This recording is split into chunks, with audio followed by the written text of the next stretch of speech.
বিকেলে সন্ধ্যায় বা এরকম যদি চাপটি পিঠা তৈরি করা হয় ভর্তা দিয়ে খেতে অনেক বেশি মজা লাগে।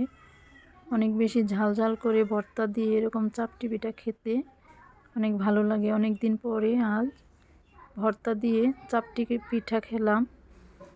এখানে আমি চাপটি বানিয়ে নিচ্ছি। একটা লোহার কড়াই নিয়েছি, কড়াইয়ের মধ্যে চাপটি দিয়ে দিচ্ছি। এখানে আমি সিদ্ধ চাল দিয়ে সিদ্ধ চালে ভিজিয়ে তারপরে বেটে এর সাথে দিয়েছি পেঁয়াজ আর শুকনা মরিচ দিয়ে বেটে নিয়েছি, একসাথে মিশিয়ে তারপরে এরকম করে চাপটি পিঠা বানালে অনেক বেশি মজা লাগে। এখন আমি ঢাকনা দিয়ে পিঠাটা তৈরি করে নিচ্ছি। দেখেন একদম 1 মিনিটে পিঠাটা তৈরি হয়ে গেছে। এখন আমি পিঠাটা উল্টিয়ে নিচ্ছি। মাটির তাওয়ায়ও এরকম পিঠা বানানো যায়, আমি লোহার তাওয়াই বানাচ্ছি।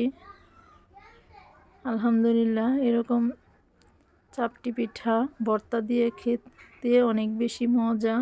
শীতের দিনে তো এরকম মশমশা চাপটি পিঠা অনেক বেশি ভালো লাগে, একদম মজার। এই চাপটি পিঠাটি মশমশা হয়েছে, খেতেও অনেক বেশি ভালো লাগছে।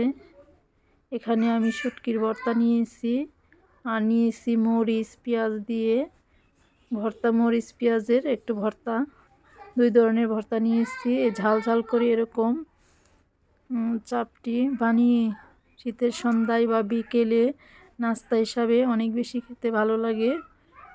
একদম ঝাল ঝাল ভর্তা দিয়ে খেতে অনেক বেশি মজা। আলহামদুলিল্লাহ, দেখেন কীরকম লাগছে, একদম লোভনীয় খাবার, সবারই পছন্দের খাবার। ভর্তা দিয়ে চাপটি পিঠা অনেক বেশি ভালো লাগে।